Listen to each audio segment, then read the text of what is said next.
All right, welcome to another episode of Lifestyles. I'm your host, Craig Sewing. We put a great one together for you with all of our beautiful co-hosts. We're going all over America's finest city, from the coastal scene to the social scene, and we're going to dive into the real estate market here as well.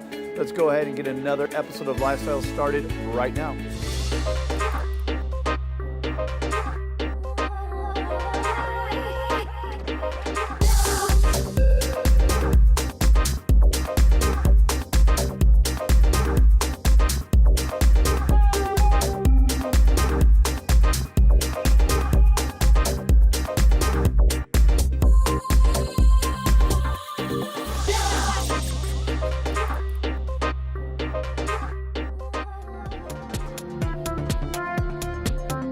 San Diego is one of the few places in the world that can boast a Mediterranean climate year-round.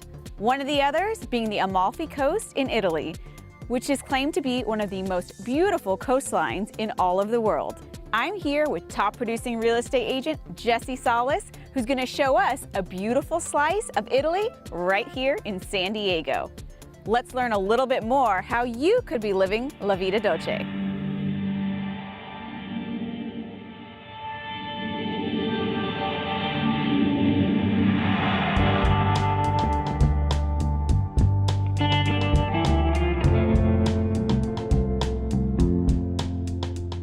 Mr. Jesse Salas, always finding the incredible gems throughout San Diego, so thank you very much for that. And today, you brought me to Italy. I did. I brought you to Italy. No, not really, but it feels like Italy, It really right? does, yes. We're in a beautiful courtyard right here, and it's the definition of an Italian villa. Yes. The feel, the smell, the look, everything about it, it's just amazing. So we have Bob here, our homeowner.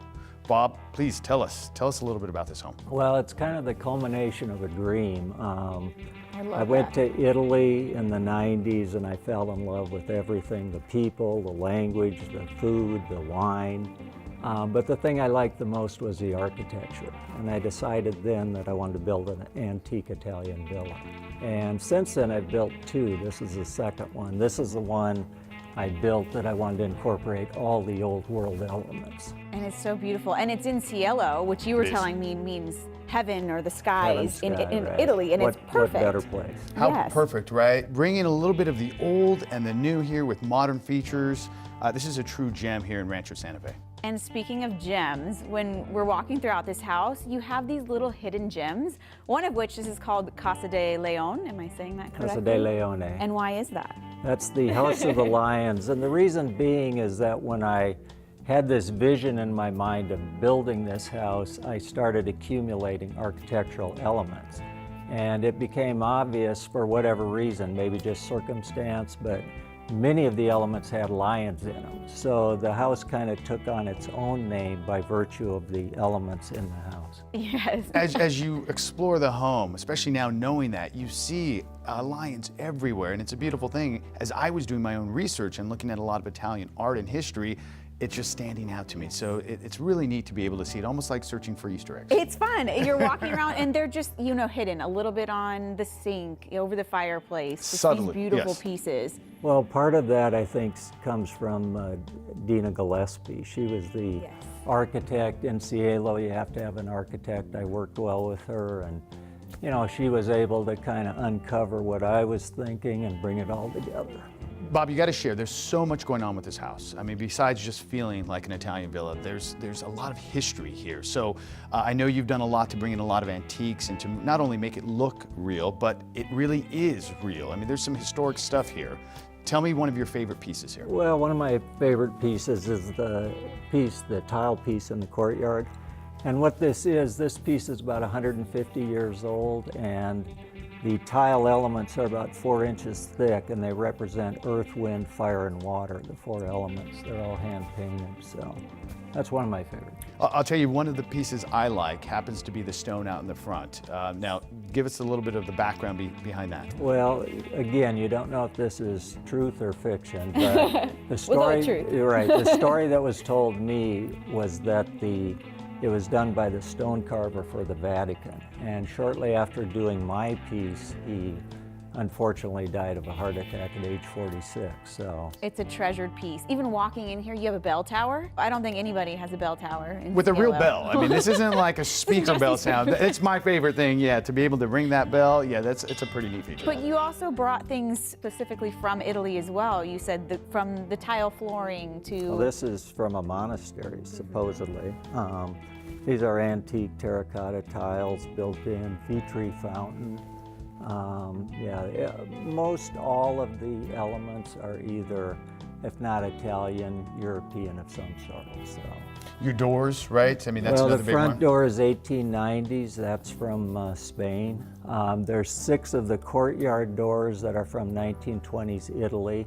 Little story behind that, they had to add 2 inches because in 1920s there weren't 6 foot 8 inch doors. They were 6 foot 6 inches. I'm so- still good. I'm still Yeah, good. I'll fit right we in. fit. Well, unfortunately, the modern code is, and we had to meet coding requirements, we had to add 2 inches to all of them. But I love it. And even the things you couldn't find and bring from Italy, you made a modern twist on it.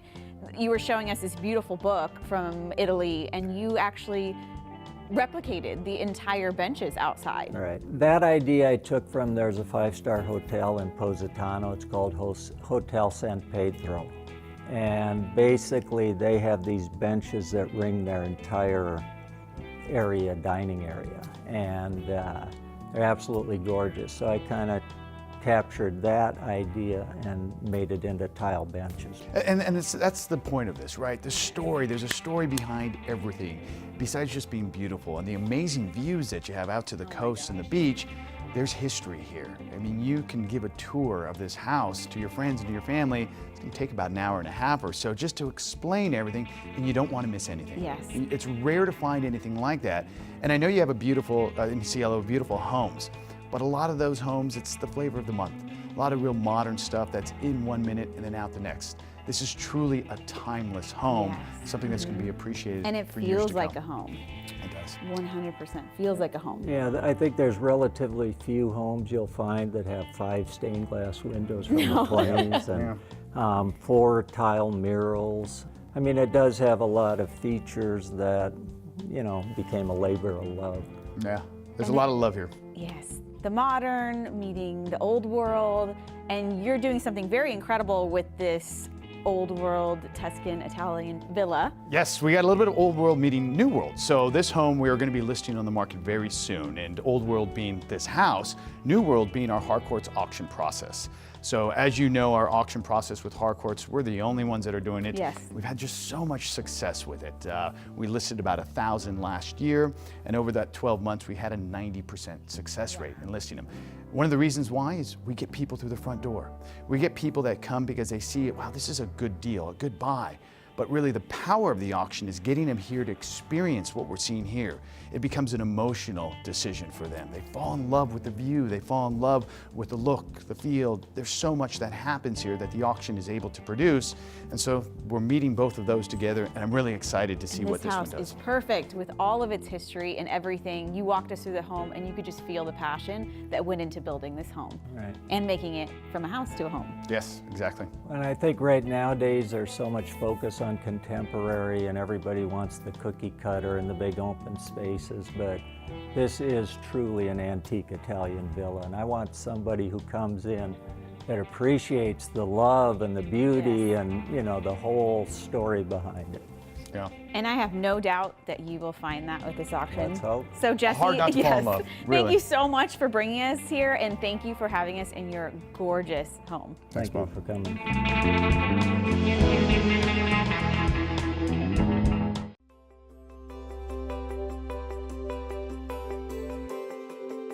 As a real estate professional, there are only so many hours of the day, which means efficiency is more than a buzzword. It's a daily necessity. 2 tools from First American Title can help you keep on top of your transactions, either at your desktop or on the go. My First Am puts comprehensive property data at your fingertips, where you can review recorded documents, past transactions, or locate comparable sales quickly and easily. Cost First can also ensure you have 24/7 access to closing costs data, allowing you to generate net sheets, calculate fees, update documents, or email, print, or save your reports along with TRID calculation and consummation date timeframes. Each sale includes a number of stages to manage, each with the possibility to delay a closing or derail it altogether. Let Costs First and My First Dam keep your transactions on track. Contact your local First American representative to get started today.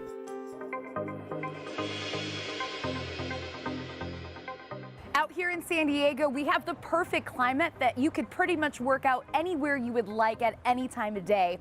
I've personally done a lot of yoga, running on the beach, but today I'm gonna try a new workout for the very first time, and I'm pumped.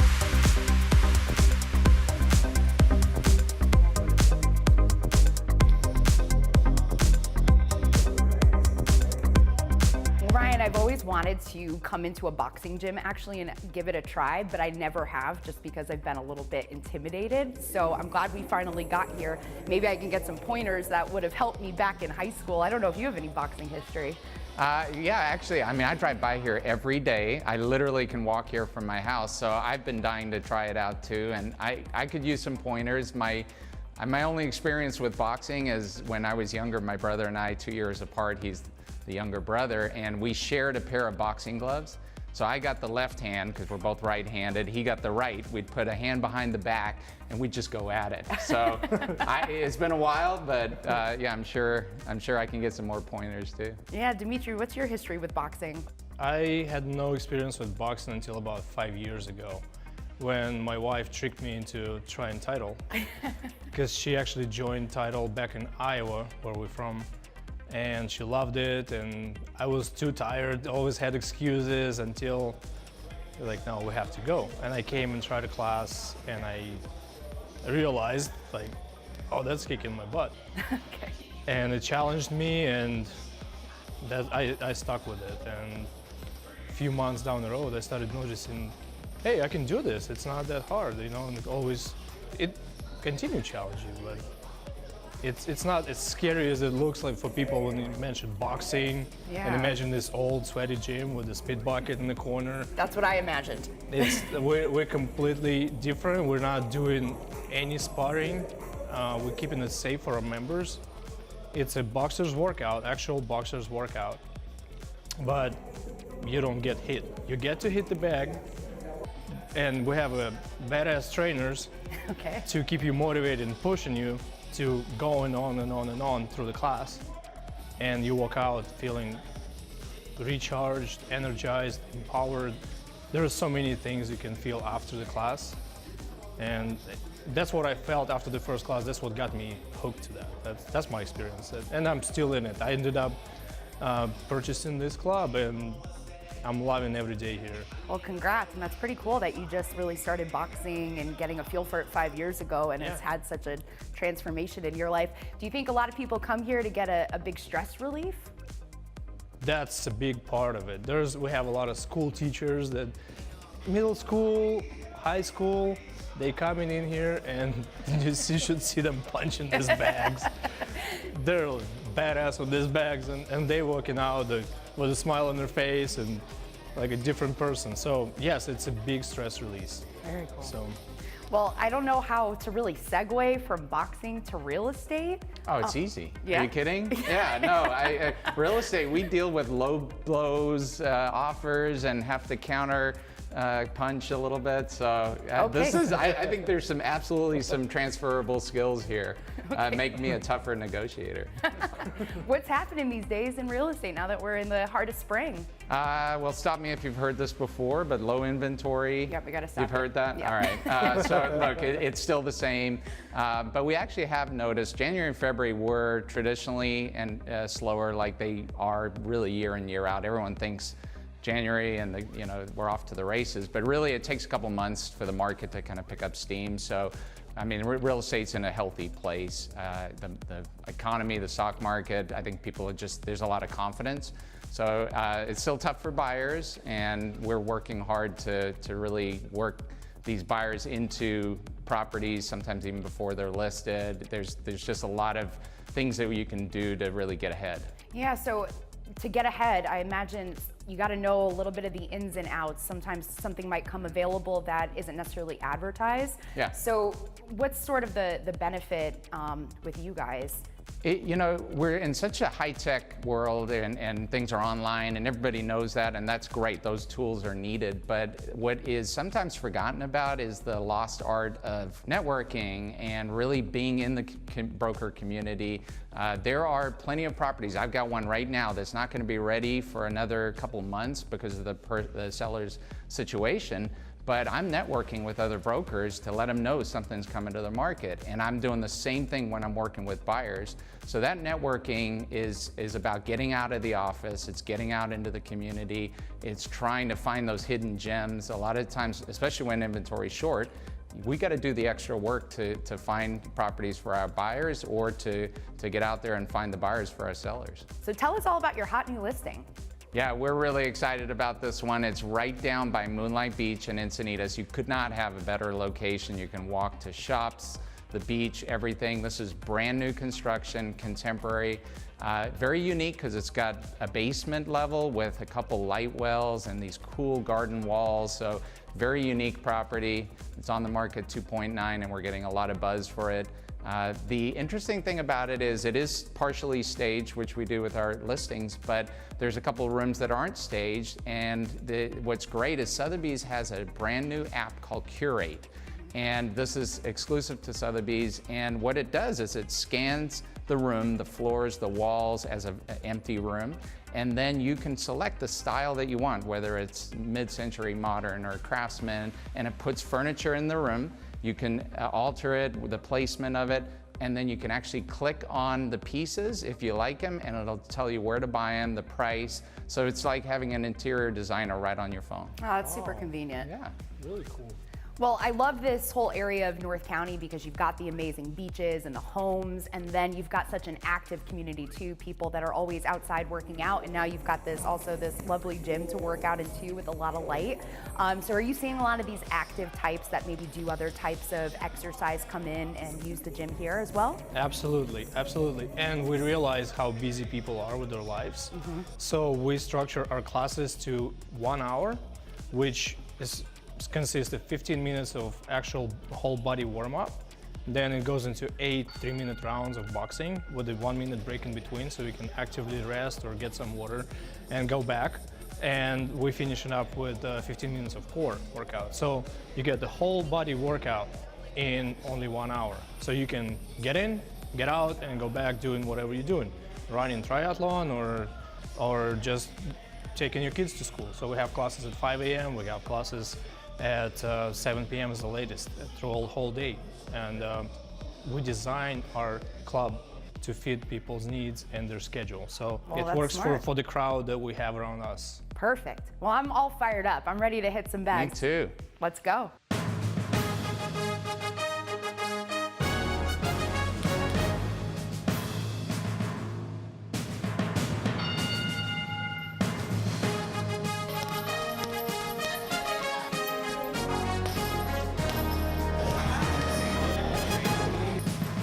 I'm channeling my inner Rocky. I'm ready to run up those stairs. Woo!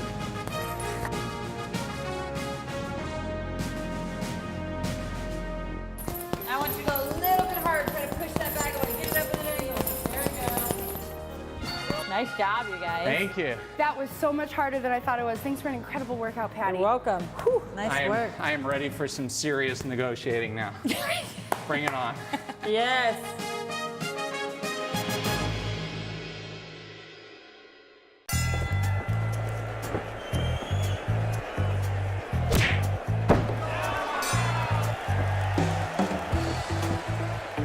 We have a winner! Johnny, you won! You won! Grandma? There are certain times in life when you need a neutral third party to call the shots. I know, but I wasn't ready. You hear me? Keep it fair. Choose Oakwood Escrow.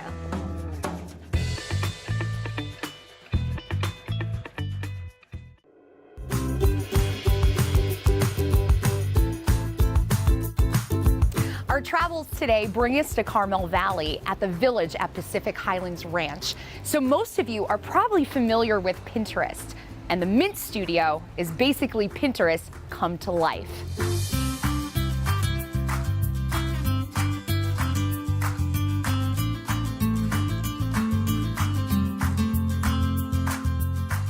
Jayme, thank you so much for inviting both Lisa and I here to the Mint Studio today. Thanks for coming. Can you tell us about this amazing space? Mint is a gathering space for all ages. It's a place for our community to meet over crafting, over drinks, over whatever, over parties. So it's not just one thing, it covers a wide gamut of things. We have local artists that come in and teach and introduce our community to different forms of art that they wouldn't necessarily have just gone to Michael's and picked up. Yeah, what was the inspiration behind this place? So I live in Carmel Valley, and it's a new community, and it's still finding its characters and kind of its character traits and kind of finding its roots. And I felt like we really needed a gathering space other than a bar or a restaurant or a gym, you know, a space where you could just come and create and kind of let go of whatever our busy lives entail. It is really a very community-centric neighborhood, and you know, like Jayme said, there's a lot of bars, there's a lot of restaurants, there's a lot of really nice things to do like that too. But this is just so unique, and it's just such an interesting place for people to be able to go. They can create, they can have fun, they can converse. It's really, really something that this community needed, and that's taken advantage of a lot. Jayme was telling me, I think they had 1,200 parties last year. And there's only here in this 365 days in a year. I know, exactly. But you know, that just tells you how many people in the community, you know, like to come in and enjoy each other's company and be able to be handy and crafty and yeah, really enjoy this space. What's some of the feedback? Because I imagine we're in such a connected digital age right now that maybe we're sort of coming back to a little bit of more of a roots sort of. For sure. I think it's important. The more we get into our phones and we have this sense of, you know, Instagram and Facebook, and like that's our community. We really need real interaction, and you know, when something goes wrong, you're not going to put it on Facebook. You're going to call your good friends, and we needed a space for us to come together and nurture and develop those relationships.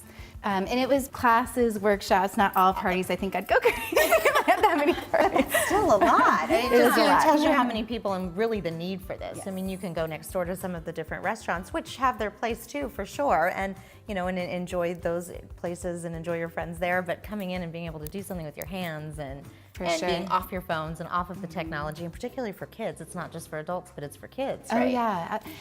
Both too, like to connect different age groups. We were talking about how a lot of us are transplants, our parents aren't here. It's nice to see these groups of women come together, and it's all different ages. So it's really nice to have that kind of space where you can connect to different people.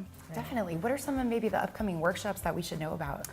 Well, I love the giant chunky merino blankets. I mean, no matter what the age, it's fun to make. And they're super comfy and trendy. We have a lot of local artists like Tawnie Fisher. She makes these gorgeous, huge flowers, which serve no purpose other than being completely gorgeous. Beautiful. Paper flowers. Yes. Right? Like, how do you do that? I'm not that crafty.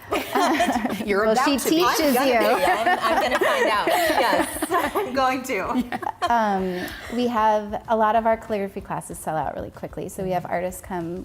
This weekend she's coming from LA, and she's fantastic, a great teacher. So they change every month, and I like the idea of all the topics changing, so you never get bored. Yeah, there's always something new to learn. I just want to shift back to the community a little bit, maybe how 2018 is looking if people want to move to this area or even in the surrounding areas. What does that maybe look like? Sure. 2018 is looking good. They're still building a lot. The issues that we've had as far as housing, just to jump into the real estate piece for a second here, is that we just really haven't had any inventory. So it's not that people don't want to sell and purchase a new home. They're afraid to sell their home because they say, where are we going to go? There's nothing new out there.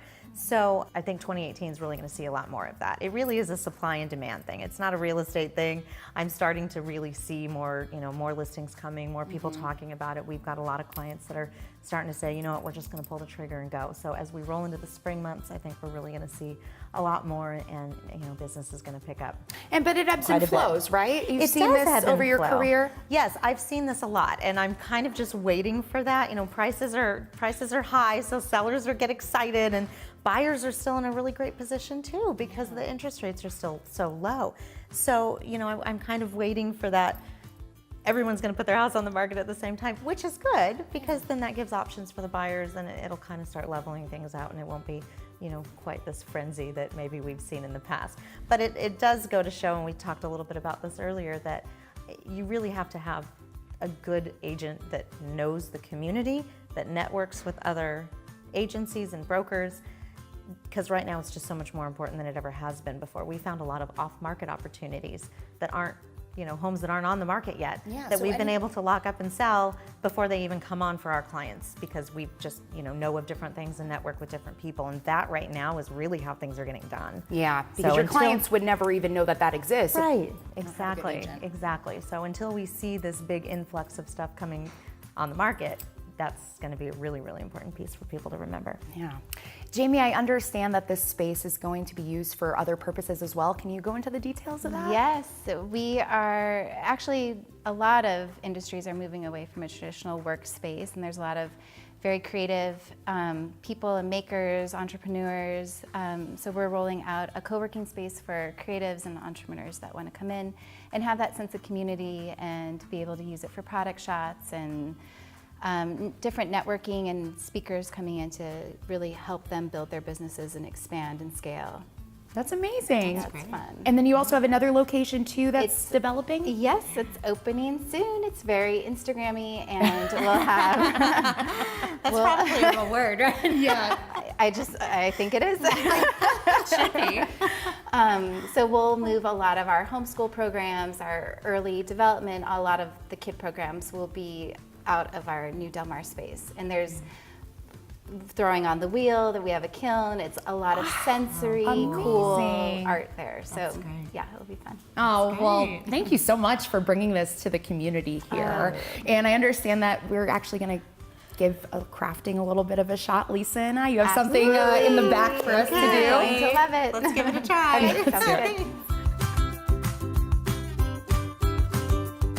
It's official now. We've got the apron on. Yep. This is our giant chunky merino wool, and we're gonna knit the outside of the pillow, and then we're gonna bind it around the edges to finish it off. Wow, look at you go. I'm rocking this. Yeah, you are. I love that. When people come in there, they say, I'm not creative, I can't do that, it's too pretty, it looks too professional, and then they try it and see that they can do it, and again, it instills that sense of confidence, so they'll try another project. Well, I'm so excited that I made this. I can't believe that I actually burned wood into this, and now I have something really pretty to take home. It's really pretty. Super cute. I love what you made too. A pillow. A pillow, look at you made this And it's today. so soft and nice. I can't believe I made this, really. Well, I can't wait to tell all my friends to come to the Mint Studio because we've got so many things to make.